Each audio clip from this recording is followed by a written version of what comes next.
sonar. Y se contonean como emperadores y nunca quieren pensar.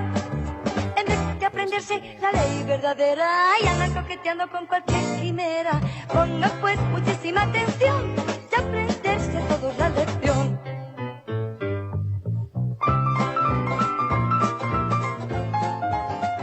Pues comenzamos el estudio de la Biblia, el repaso a la lección de la escuela sabática de esta semana. Un repaso de una lección, yo creo que profunda, yo creo que incluso dura en ciertos aspectos, pero para ponernos en contexto, vamos a ver la escuela sabática laic. Manuel Random, un prestigioso abogado de la ciudad, se acercó a la Clínica Salmos con una actitud amenazante. ¿Clínica Salmos? ¡Ja! Demandaré a esta clínica por fraude. Ustedes engañan a sus clientes. Papi, hasta aquí llegamos. Un abogado random nos quiere cerrar la clínica. Papá se acercó al hombre preguntando la razón de sus acusaciones. Los salmos dicen que Dios es justo, pero en el ejercicio de mi profesión he descubierto que los malvados siempre ganan los juicios. Compran jueces, asesinan testigos inocentes, se enriquecen a expensas de los pobres. ¿Dónde está el Dios justo de los salmos? Mamá intervino con mucha diplomacia. Su demanda tiene mucho sentido. De hecho, tiene un antecedente. Oh, sí. Un hombre llamado Asaf ya hizo esa demanda en el pasado. Le imprimiré el Salmo 73 para que revise la demanda. Manuel Random recibió el Salmo 73 intrigado por su contenido. Se marchó algo contrariado y prometió que volvería. Lección 5. Cómo cantar la canción del Señor en tierra extraña. ¿Han escuchado alguna vez la palabra teodicea? Nunca en mi vida. Ok, teodicea deriva del griego teos, que significa Dios, y diké, que se traduce como justicia, por lo que teodicea significa justificar a Dios. Para que lo entendamos mejor, la teodicea trata de responder una pregunta que se ha hecho la humanidad desde hace mucho tiempo. ¿Por qué Dios permite el mal en el mundo? La misma pregunta del abogado random. Correcto. Esa pregunta no es nueva. El salmista Asaf, en el Salmo 73, reconoce que él también se sintió así y que hasta estuvo a punto de caer porque sintió envidia de los arrogantes al ver la prosperidad de esos malvados. Lucen su orgullo como un collar y hacen gala de su violencia. Son burlones, hablan con doblez y arrogantes oprimen y amenazan. Sin afanarse, aumentan sus riquezas. Luego el salmista hace una pregunta que se han hecho muchos cristianos. ¿De qué me sirve mantener mi corazón limpio y mis manos lavadas en la inocencia si todo el día me golpean y de mañana me castigan? ¿Te parece familiar esa pregunta? ¿Alguna vez te has preguntado por qué al malo le va bien y el bueno a veces recibe más palazos que una pelota de béisbol? En los Salmos encontramos la respuesta. Por eso la pregunta de esta semana es: ¿por qué seguir alabando a Dios en un mundo dominado por el mal? En primer lugar, porque nosotros no vemos en la oscuridad. Papá ubicó una lámpara en un cuarto completamente oscuro. Francisco y Juliana tenían 5 minutos para encontrarla y prenderla, pero nunca la encontraron. Fueron 5 minutos muy largos. Hasta que papá prendió la lámpara. Papá siempre estuvo dentro de la habitación con unos lentes de visión nocturna, cuidando que no se hicieran daño y esperando el momento para prender la lámpara. ¿Saben que algo parecido les pasaba a los salmistas? En el Salmo 79, el contexto es que el rey Nabucodonosor de Babilonia había profanado el santo templo y dejado en ruinas a Jerusalén. El pueblo de Dios había entrado en el cuarto oscuro. Pasaron los años y Dios no intervenía. Entonces el salmista exclamó: ¿Hasta cuándo, Señor? ¿Vas a estar enojado para siempre? Ese hasta cuándo es muy común en medio de la oscuridad. Así como a los niños los 5 minutos se les hicieron largos, cuando entramos en el cuarto oscuro de la prueba, los días parecen interminables. ¿Por qué? porque la oscuridad no nos deja ver que la lámpara está muy cerca y que papá está con nosotros en la habitación. En segundo lugar, porque Dios sí ve en la oscuridad. Las gafas de visión nocturna han evolucionado tanto que ya el ejército de los Estados Unidos usa el modelo ENVG-B, que integra realidad aumentada y permite a los soldados una visión clara aún en los entornos más oscuros. Pero ¿saben cuál es la buena noticia? Dios no necesita lentes de visión nocturna. Para nosotros, la oscuridad es un problema, pero no para Dios. Incluso el Salmo 18 dice que Dios se esconde en las tinieblas. ¿Lo notan? Así como papá estaba escondido en la oscuridad, viendo y cuidando a sus hijos con sus gafas de visión nocturna, Dios nos ve y nos cuida en medio de nuestra oscuridad. Nosotros no lo vemos, pero Él a nosotros sí. ¿Recuerdan lo que pasó cuando Cristo estaba en la cruz? Se hizo una gran oscuridad y Jesús se sintió solo. Eli, Eli, lama sabachthani. Ese fue el clamor de Jesús en lengua aramea con las mismas palabras del Salmo 22:1. Dios mío, ¿por qué me has abandonado? Pero mientras la humanidad solo veía oscuridad, Dios Padre se escondía en medio de ella. La tía Elena así lo confirma. En esa densa oscuridad se ocultaba la presencia de Dios. Él hace de las tinieblas su pabellón y oculta su gloria de los ojos humanos. ¿Lo notan? La humanidad de Cristo se sintió abandonada en medio de la oscuridad, pero el Padre siempre estuvo ahí, a su lado, permitiendo ese trance difícil por un propósito más grande, la salvación de la raza humana. Que no nos quepa la menor duda de que en nuestros momentos de oscuridad, aunque no lo veamos ni lo escuchemos, Dios siempre está ahí. Y en tercer lugar, porque un día veremos la luz. Es cierto que los salmos están llenos de expresiones de seres humanos que, en medio de su cuarto oscuro, no ven ni oyen a Dios. En el Salmo 88, David dice: «Yo he sufrido desde mi juventud, muy cerca he estado de la muerte, y ya no puedo más». Pero también le llama Dios de mi salvación y le ruega: «Dígnate a escuchar mi súplica». En el Salmo 42, el salmista inicia como un siervo que no encuentra aguas para beber, pero termina exclamando: «¿Por qué me voy a angustiar? En Dios pondré mi esperanza y todavía lo alabaré. Él es mi Salvador y mi Dios». En el Salmo 102, el salmista se siente como una lechuza en el desierto, como un búho entre las ruinas y como un ave solitaria sobre el tejado, pero luego declara que Dios atenderá a la oración de los desamparados y no desdeñará sus ruegos. ¿Por qué? ¿Por qué seguían confiando en Dios en medio de la densa oscuridad?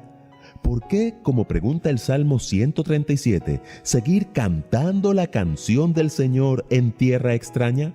Asaf lo descubrió en el Salmo 73, el mismo que le mandaron a leer al abogado de nuestra historia. Asaf explica dónde y cuándo lo entendió todo. Hasta que entré en el santuario de Dios, allí comprendí cuál será el destino de los malvados. En verdad, los has puesto en terreno resbaladizo y los empujas a su propia destrucción. En un instante serán destruidos, totalmente consumidos por el terror, como quien despierta de un sueño. Así, Señor, cuando tú te levantes, desecharás su falsa apariencia. Se me afligía el corazón y se me amargaba el ánimo por mi necedad e ignorancia. Me porté contigo como una bestia, pero yo siempre estoy contigo, pues tú me sostienes de la mano derecha, me guías con tu consejo, y más tarde me acogerás en gloria.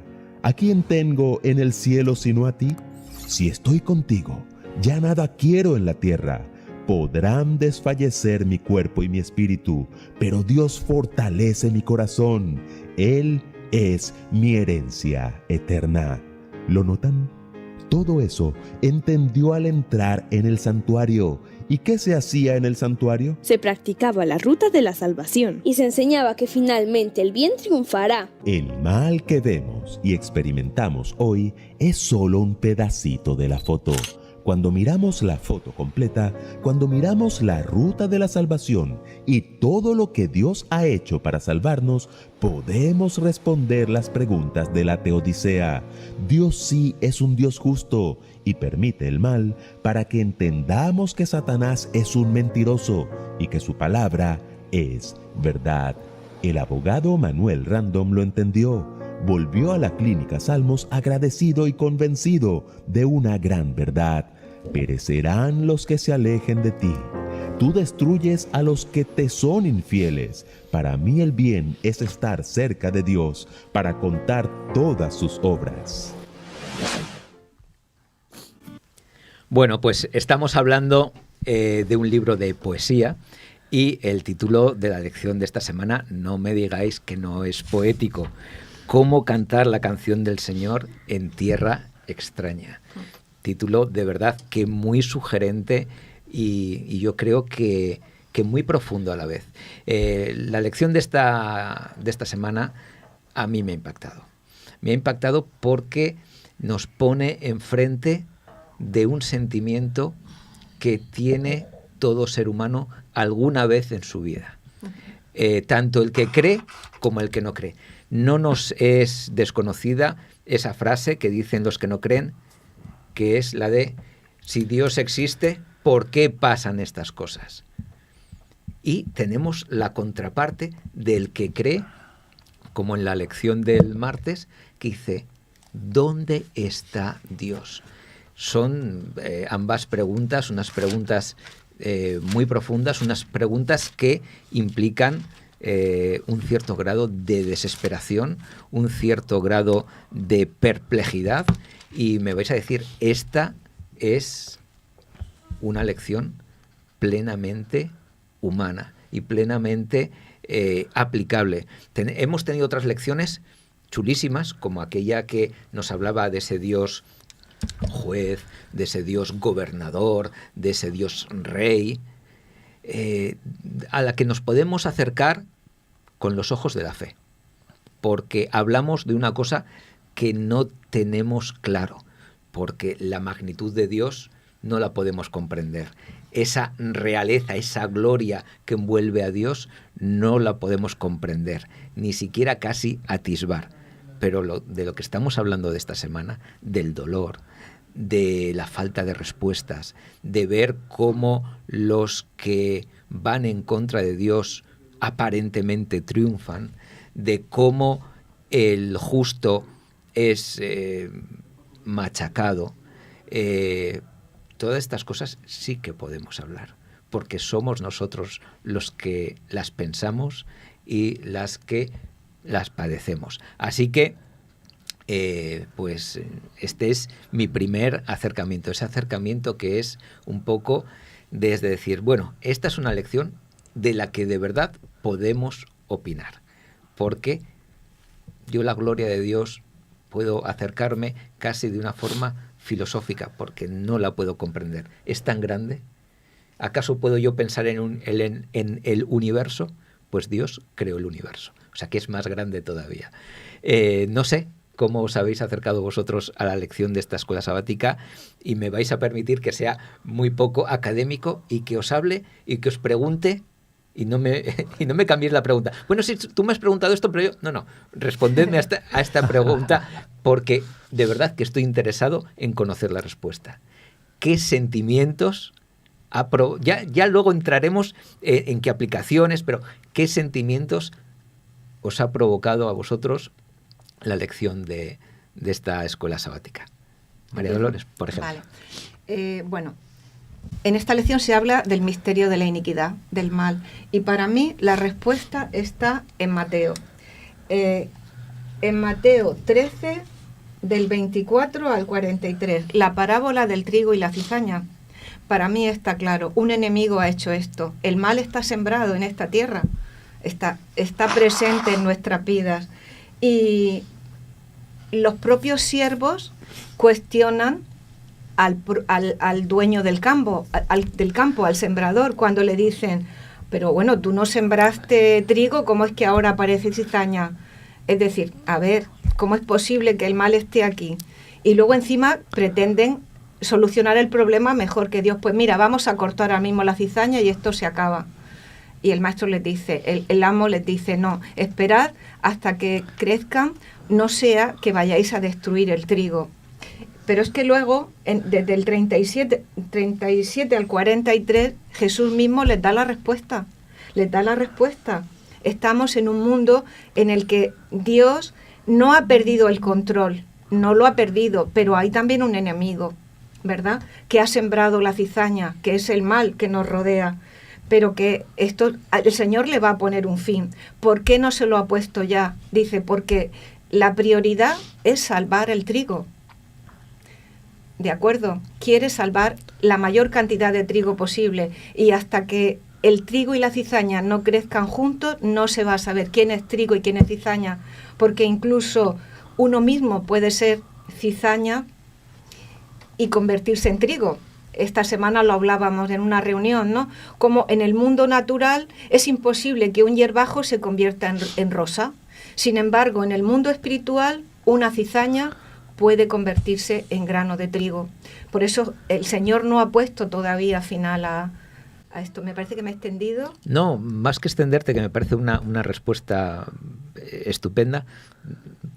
Otra vez me has hecho la cobra. Yo sabía.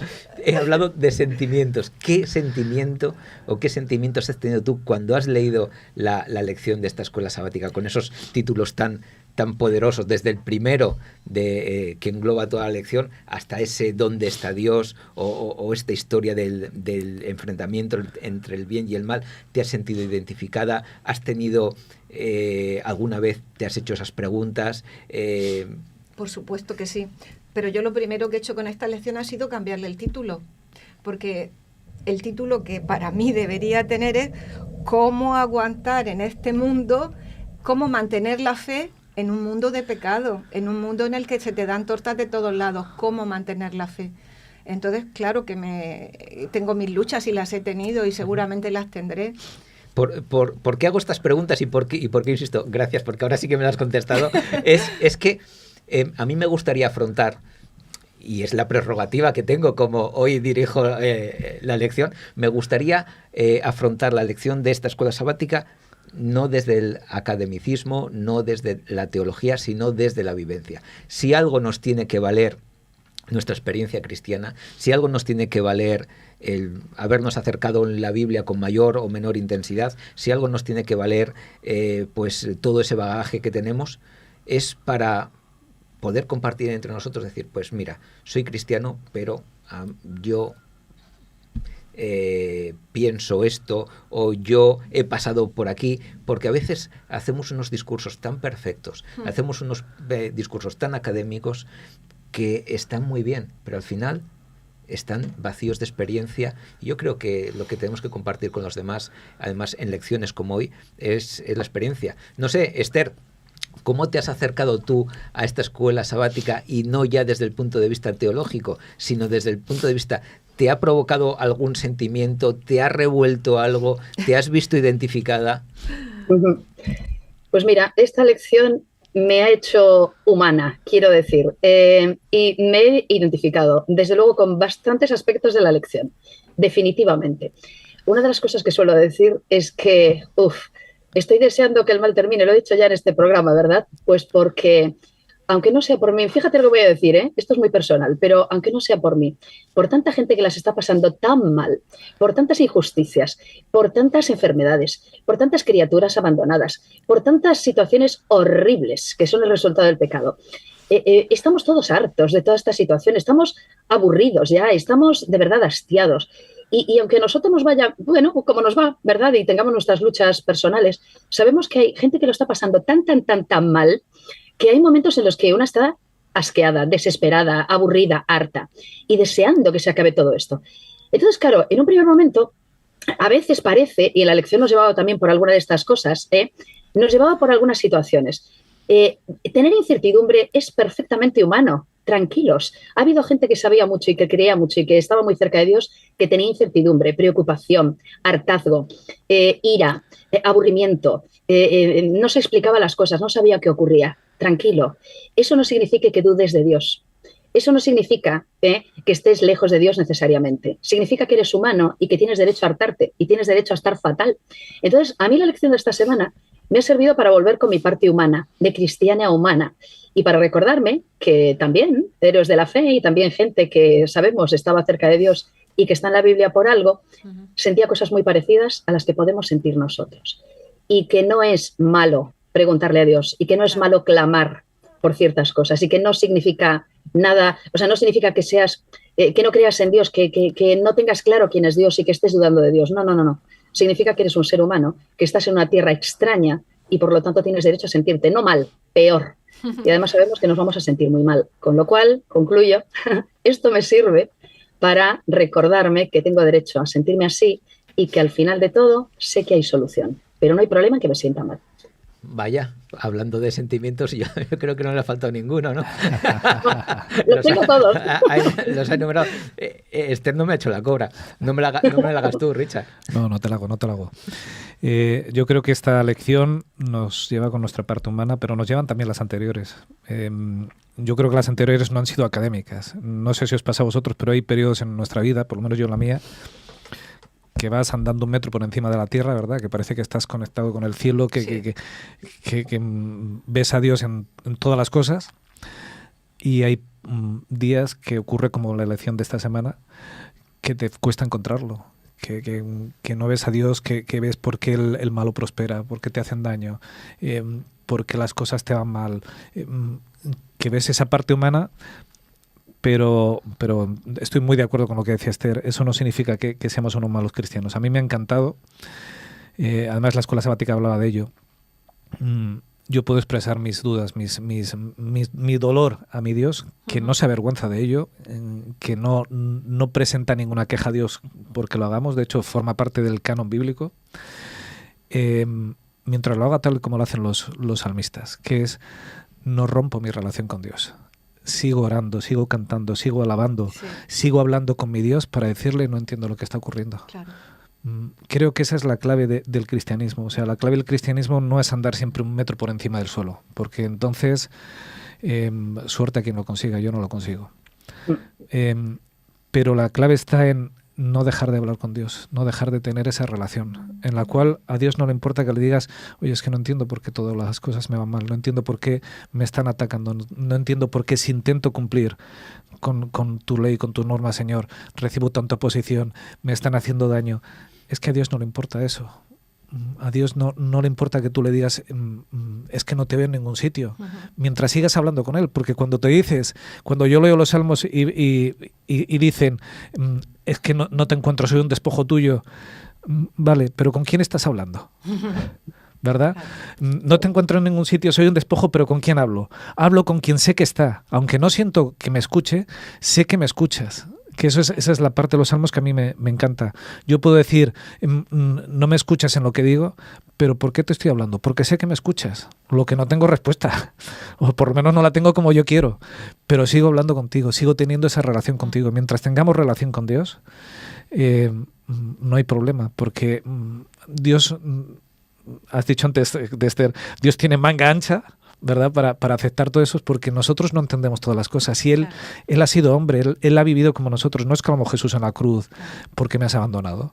No es capaz de compartir, como dice en el libro de Hebreos, que tenemos un sumo sacerdote capaz de comprendernos, ¿verdad? Aunque sin pecado. No es capaz de entender cuando nos sentimos solos, abandonados, cuando no vemos a Dios. No es capaz de entendernos. ¿Cómo aquel que es capaz de entendernos va a censurar que nosotros digamos: mira, Señor, no te estoy viendo en este momento? Es más, mientras hablemos con Él. Claro, es más, Él que nos ha hecho sabe la necesidad que tenemos de expresar esos sentimientos, que no se queden dentro de nosotros, que seamos capaces de verbalizar el sufrimiento que tenemos. Pero como tú dices, empieza la queja, pero siempre acaba con la esperanza. Tú estás ahí, tú me escuchas, tú me darás respuesta a su tiempo, ¿no? Y que no seamos deshonestos, o sea, si podemos, pongámonos en la piel de Dios un momento. ¿Qué preferiríamos de nuestros hijos? Que nos digan: mira, no te veo en ningún sitio, las cosas me van fatal, te busco y no te encuentro. y nos lo digan a la cara, o que él, sabiendo que sentimos que Dios no nos oye, tuviésemos una oración de gracias, Señor, te doy porque eres maravilloso. Y ¿qué es lo que yo preferiría de mi hijo? Yo quisiera que me hablara con el corazón abierto, con sinceridad. Claro. Entonces, ¿qué espera Dios de nosotros? ¿Sinceridad o hipocresía? Pues la sinceridad a veces expresa el dolor. Y expresa cuando alguien te ha hecho daño, la sinceridad es decirle, te estás pasando. No, con Dios no es los salmistas no le dicen te estás pasando, pero le dicen no te veo en ningún sitio. Se lo dicen más poéticamente. Claro, no te veo, te invoco y ¿dónde estás? Estoy como un muerto aquí en vida, Claro. ¿vale? Dios quiere de nosotros sinceridad, no quiere una religión fingida. Con la hipocresía Dios no puede hacer nada. Con la sinceridad, sí, porque tarde o temprano uno se encuentra con que Dios ha respondido a aquellas cosas que nos inquietaban, pero lo han hecho desde la sinceridad. Con la hipocresía hemos terminado. Pues vaya, de verdad que veo que a todos os ha tocado la lección de esta semana, como a mí. Yo no sería justo si os hiciese esa pregunta y no la respondiese yo también. Yo me he visto muy identificado.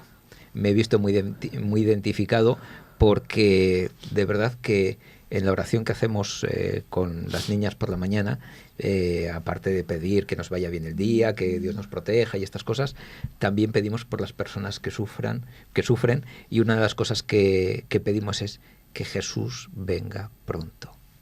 Necesitamos que Jesús venga pronto, porque os lo digo a nivel personal, se me hace insoportable. Se me hace insoportable. Yo y estoy haciendo una cosa que no había hecho hace mucho tiempo y que no sé si es buena. Yo os lo pregunto, es decir, ¿te estás equivocando o no? Y es, cada vez veo menos las noticias. Y yo. Muy bien, yo también. Sí, pues yo no sé si eso es decir, bueno, ojos que no ven, ojos que no ven, corazón que no siente, y digo, no sé hasta qué punto es bueno dejar de sentir, dejar de estar conectado con el sufrimiento de los demás. Pero yo cada vez que veo estas guerras que a veces son noticia, cuando interesan son noticia, cuando no interesan la guerra sigue, la gente lo sigue pasando mal, pero ya no están en el foco, como la de Ucrania, por ejemplo, ¿no? Porque ahora está desplazada por otra que es más mediática. Yo no sé, esta semana, que yo no sé si utilizar los micrófonos para esto, pero esta semana han dado los beneficios de los bancos en España. Récord histórico. Por ejemplo, el del Banco Santander, 11.000 millones de beneficio, cuando las familias lo están pasando casi peor que nunca, cuando la inflación están comiendo los sueldos, cuando las hipotecas han subido de manera artificial, porque el Banco Central Europeo y la Reserva Federal Americana han subido los intereses para frenar esa inflación que nos viene dada por movimientos geopolíticos, no por que nosotros hayamos gastado de más, sino por movimientos geopolíticos, porque ha subido la luz, porque ha subido el petróleo, porque hay que financiar guerras, porque, bueno, y resulta que veo esos beneficios y me enfado. O sea, no es decir, vaya, me enfado. Y no quiero vivir enfadado. Ya tengo bastante con lo mío, claro, como para vivir enfadado. Y no me llego a hacer la pregunta, o en esta circunstancia, no me llego a hacer la pregunta de dónde está Dios, pero sí que me hago otra pregunta. ¿Hasta cuándo, Señor? Y esa pregunta me hiere, y me hiere porque sé que Dios tiene la solución, porque también sé que la maldad tiene que llegar a su máxima expresión para que no quede dudas de esa justicia divina y de esa decisión luego tan radical como es poner fin a la vida de mucha gente y de seres creados, Satanás y sus ángeles. Pero estoy cansado. os Oye, reconozco que ¿y estoy si nos cansado. planteamos a lo mejor en esa línea? Porque coincido plenamente, yo me siento así. Y a veces me siento muy enfadada, de verdad, muy enfadada, por las cosas que ves y por lo injusto de tantas situaciones. A lo mejor la pregunta puede ser, Dios, ¿cómo puedo verte en medio de esta porquería? ¿Cómo puedo sentir que estás ahí a pesar de todo? ¿Cómo puedo encontrarte?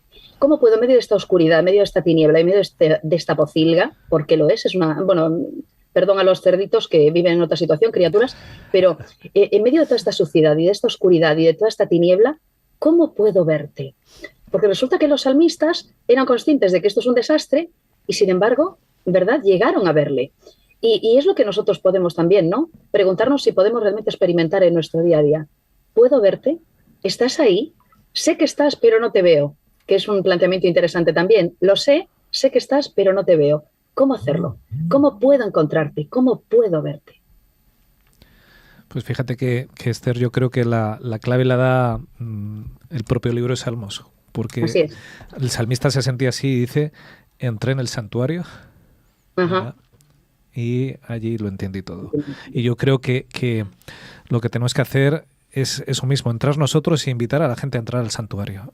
El santuario es el lugar donde Jesús está intercediendo por nosotros para darnos un mundo mejor, para darnos no incluso hablas del Santander, incluso la presidenta del Santander, que vive 80 años aquí a pleno lujo. Si a mí me pusieran en una balanza, como dice Casildo a veces, hacer un negocio, ¿vale? 80 años de pleno lujo o eternamente junto a mi Señor en un mundo de paz, en un mundo de tranquilidad, en un mundo sin dolor.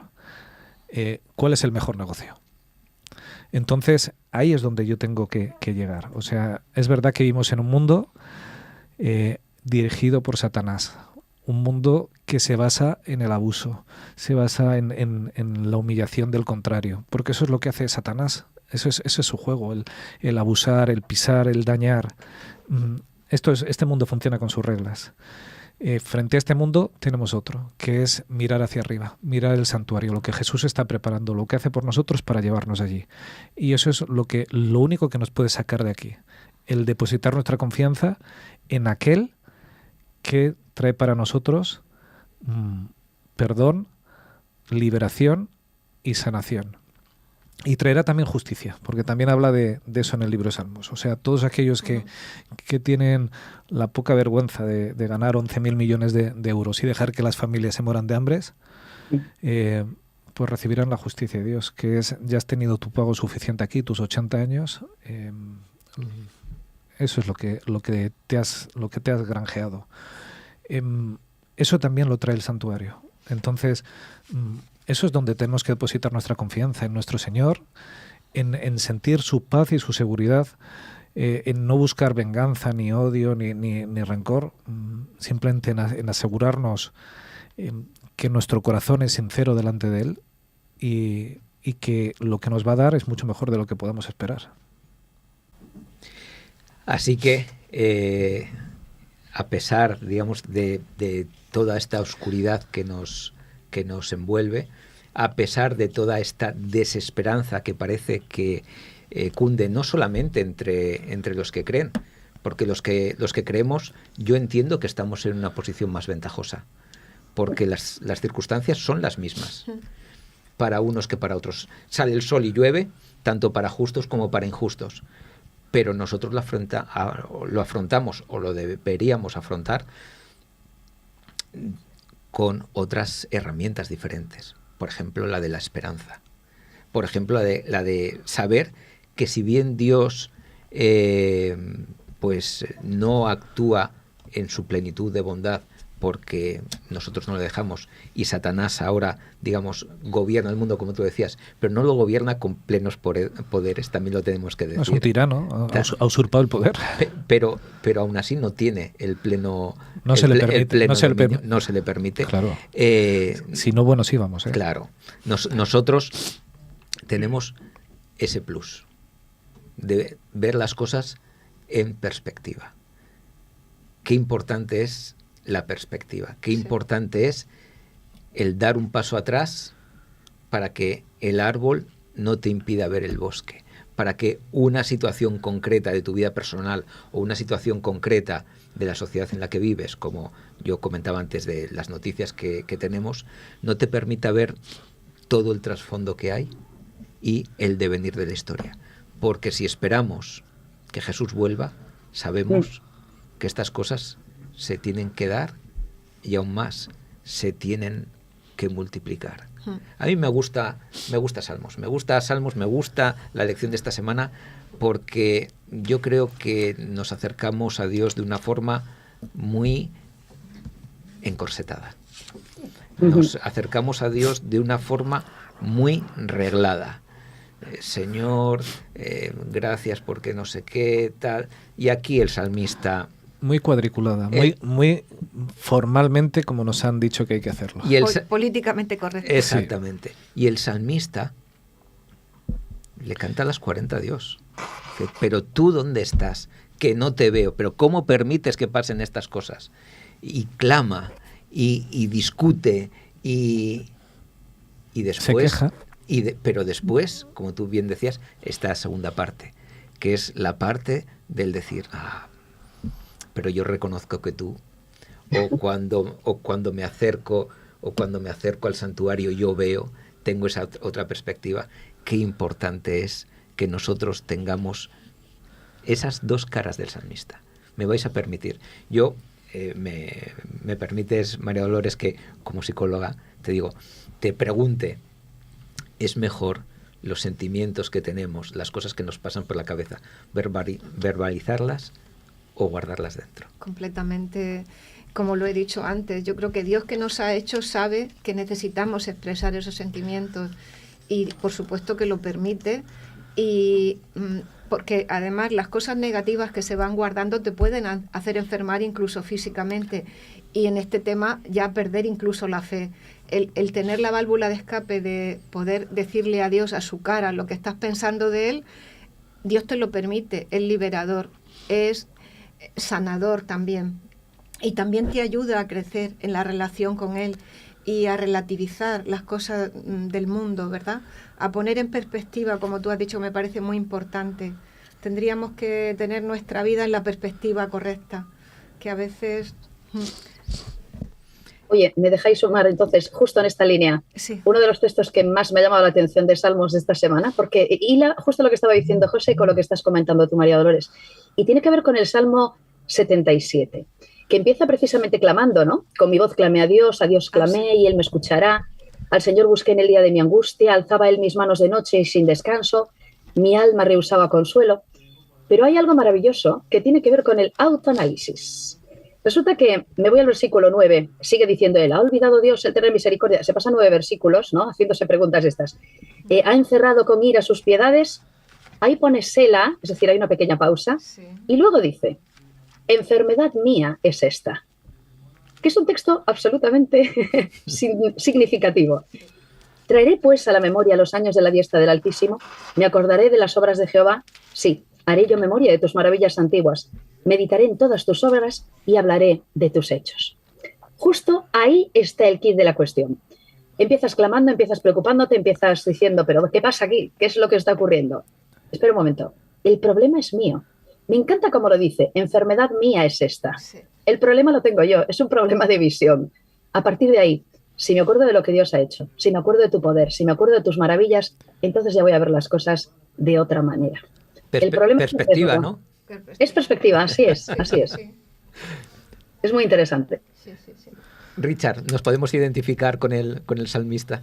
Claro, a mí me recuerda mucho, creo que ya lo he dicho alguna vez aquí, pero al apóstol Pedro. ¿Os acordáis cuando la gente empieza a abandonar a Jesús y Jesús les dice, ¿os queréis ir también? ¿Y qué dice Pedro? ¿A dónde iremos? Si solo tú tienes palabras de vida. Yo creo que el salmista, con otras palabras, está diciendo lo mismo. Vale, me quejo, no sé qué, pero al final, ¿a quién iré? Si solo en ti encuentro palabras de vida, si la alegría, el consuelo, la paz, eres tú quien me las da. A pesar de todo esto que me atormenta, es que no quiero salir de debajo de tu regazo. Entonces, claro, yo me siento así también, ¿no? O sea, a veces te vapulean, te duele, pero ¿a quién iré? ¿Dónde estoy en mejor sitio que en las manos de mi Jesús? no hay mejor lugar en el mundo. Entonces, bueno, es que es muy humano. Es muy humano, muy actual y muy propio. O sea, es que a veces, y esta mañana empezabas hablando de los sentimientos, y a veces estamos cohibidos a mostrar nuestros sentimientos, ¿vale? Si tenemos que mostrar sentimientos, solo podemos mostrar aquellos sentimientos que son buenos. Pero el libro de Salmos nos va a enseñar que podemos mostrar todos los sentimientos, porque lo sentimos, o sea, no es algo que sea malo, siempre y cuando se lo pongamos todo en manos de Dios. Aquí, cuando hay dudas, cuando hay frustraciones, ¿qué es lo que hacen? Lo entierro, me lo guardo, dejo que me destruya por dentro, o se lo expongo a aquel que tiene palabras de vida. Claro. Totalmente. Además... Disculpa un momento, pero eso hay que hacerlo con Dios. Claro.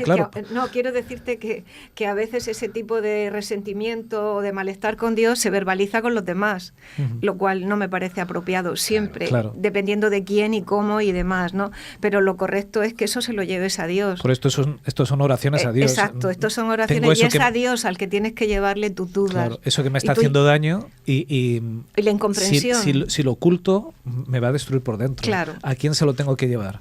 En oración a Dios. Totalmente. Y decirle, mira, esto es lo que me duele, pero solo en ti tengo palabras de vida. O sea... Yo creo que si una cosa podíamos sacar de la escuela sabática de esta semana es atrevámonos a decirle a Dios lo que sentimos, pero no nos dejemos dominar por los sentimientos. Es decir, yo puedo estar enfadado, pero que ese enfado no me domine. Yo puedo estar escéptico en ocasiones sobre el papel de Dios en el gobierno del mundo, pero que este escepticismo no me domine.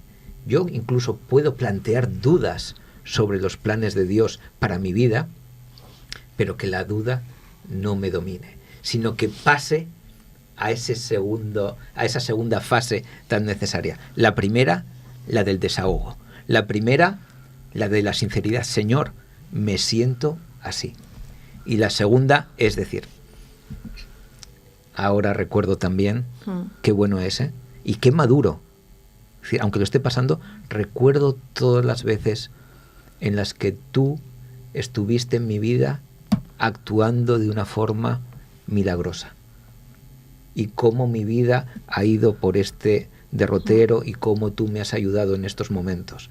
Porque a mí rememorar la historia del pueblo de Israel, de cómo abrió el Mar Rojo, pues está bien, yo veo un gran Dios, pero yo tengo que mirar mi Mar Rojo. Tu historia personal. Mi historia personal.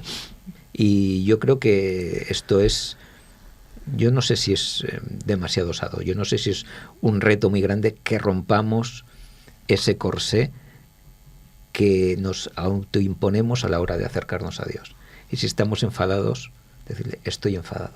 Y estoy enfadado contigo, porque no te comprendo, porque me está pasando esto, porque tal y cual. Y que nos desahoguemos, porque tú antes ponías el ejemplo de los hijos. ¿Dónde quieres que un hijo se desahogue? ¿Contigo? O se desahogue por ahí diciendo, pues como no comprendo nada, cuánta gente ha caído pues en las drogas, en el alcohol, en relaciones sustitutorias de los padres con parejas, una pareja detrás de otra pareja, o parejas súper tóxicas, porque no han sabido verbalizar, expresar, sacar fuera esos sentimientos. Así es. Fíjate que esta mañana, con la meditación que nos trajo, la primera reflexión que nos trajo María Dolores, decías que nuestro camino cristiano es igual para todos, pero que no todos tenemos las mismas herramientas. Y es que yo creo que la clave está ahí. Nosotros todos llevamos una mochila. Y en la mochila a veces el enemigo nos va echando piedras, ¿vale? Yo me acuerdo cuando hacíamos alguna salida de vivac, que siempre había alguien gracioso que te metía una piedra en la mochila, ¿vale? Ibas llevando peso de más y al final ibas cansado y decías, pero si esto tiene que ir bajando de peso y continuamente llevo más peso, porque te van echando piedras y al final lo vas notando, ¿no? El enemigo nos echa piedras y nos echa esa ira, ese sentimiento de frustración, ese sentimiento de no te entiendo, Dios, nos va echando nuestras piedras.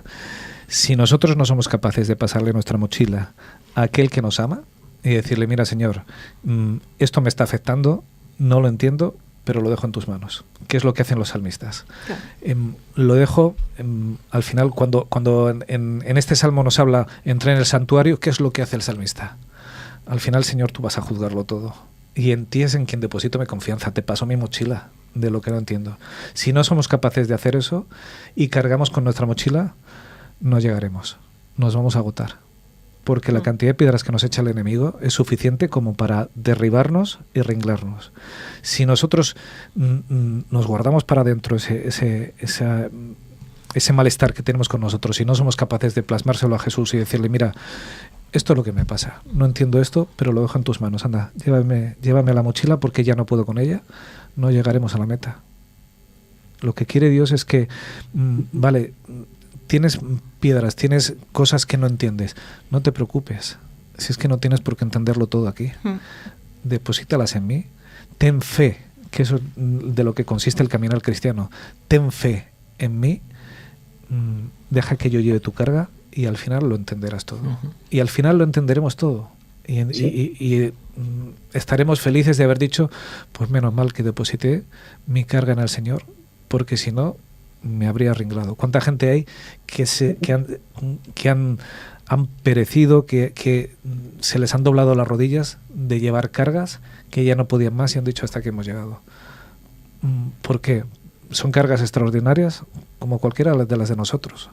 Solo que si no se pasan al Señor, eso al final te acaba doblando rodillas. Entonces, lo que pasa es que en esa mochila no solo llevamos cosas malas. La mochila está cargada también de otras cosas buenas por las que a veces tenemos que sentir gratitud. Mira, de un texto de los que sugería alguno de los comentarios de la lección, ¿de acuerdo? Es de Elena White, de Cada día con Dios. A ver qué os parece. Justo para sumarlo a nuestra mochila.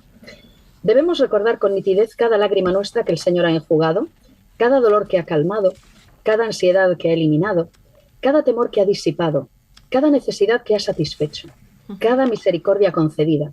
Y así, dice, fortalecernos para lo que aún nos espera delante de este peregrinaje.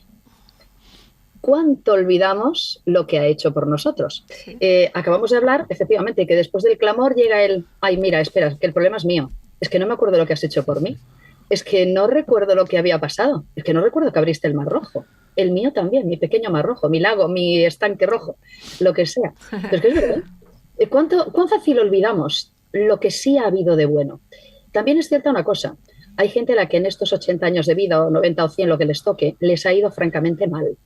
Y a una persona que le duele el cuerpo todo el día, los 80 años se le convierten en 160. Le dura el doble el tiempo, ¿eh? Porque cuando se está mal...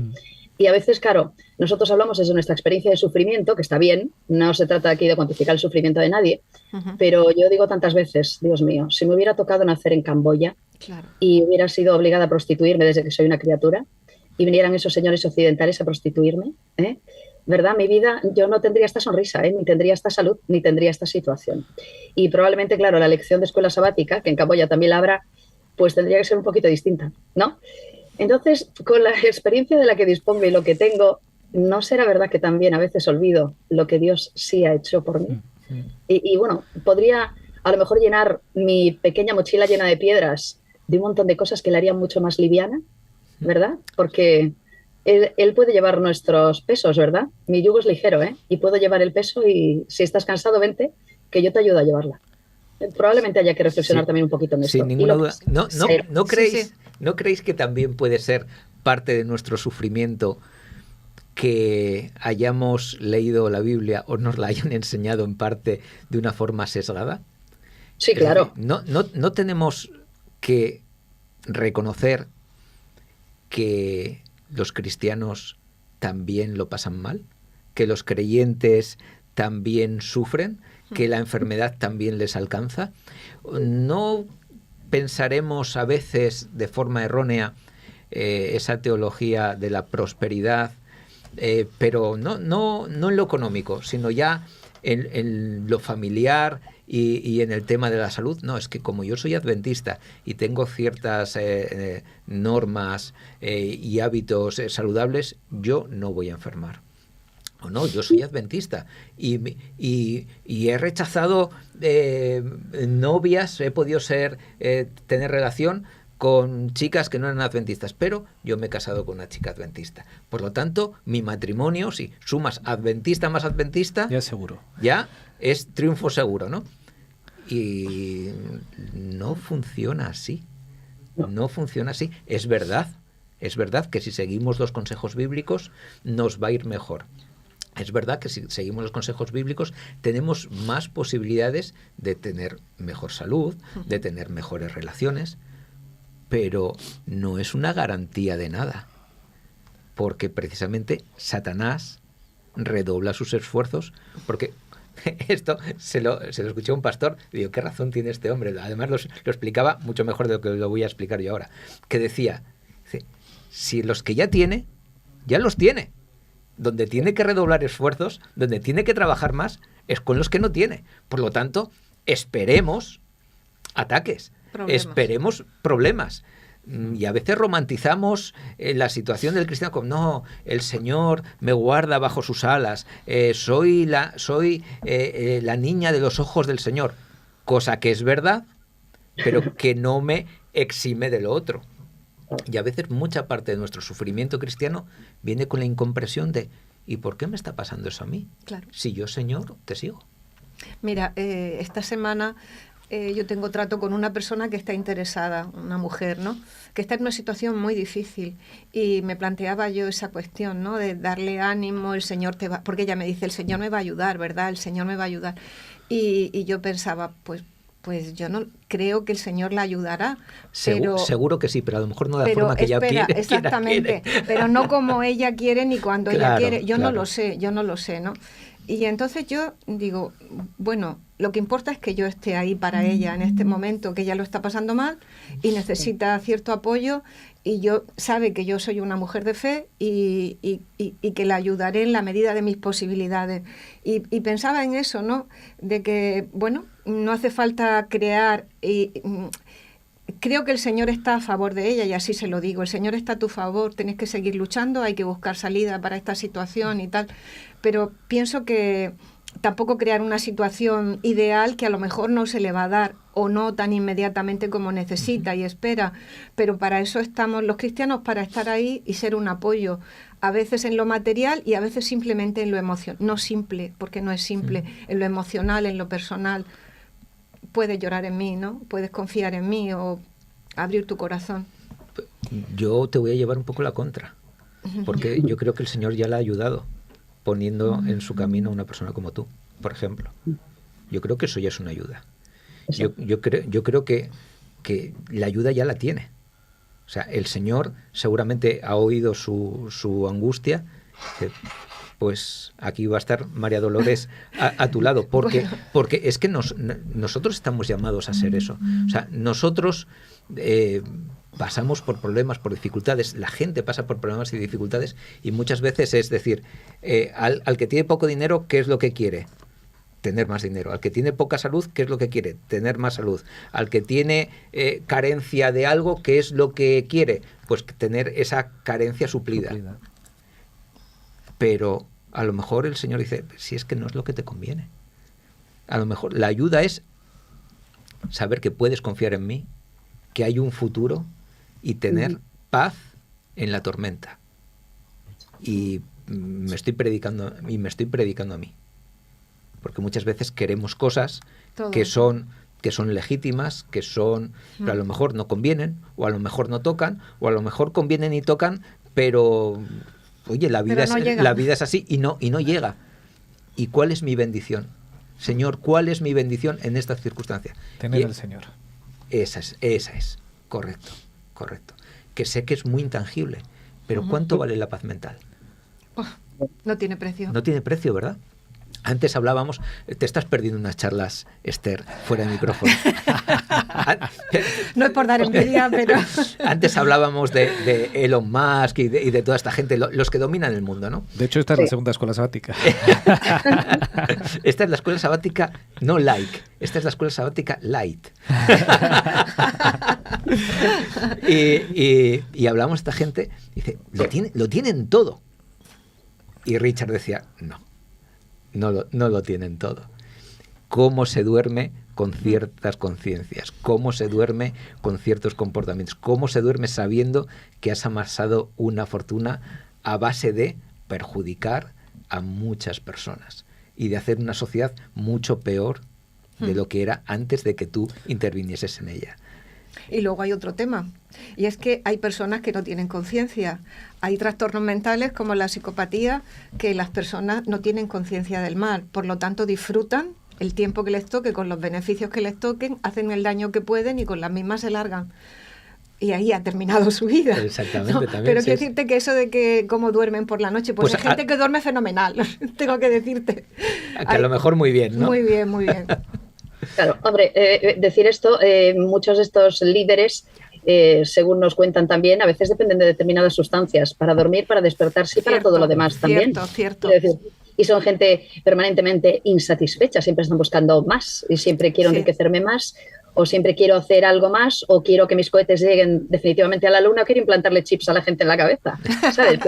Y hasta que lo sigues no paras, ¿no? Y dices, en realidad, ¿sabes? Sí. Probablemente haya más descontento del que parece, ¿eh? Así. Y aunque puedan dormir bien, Sí. de cerrar los ojos y dormir bien, nunca podrán decir lo que nos dice un salmo. Que tú, Esther, lo has dicho muchas veces, Salmos 4:8. En paz me acostaré y así mismo dormiré, porque solo tú me haces vivir confiado. Amén.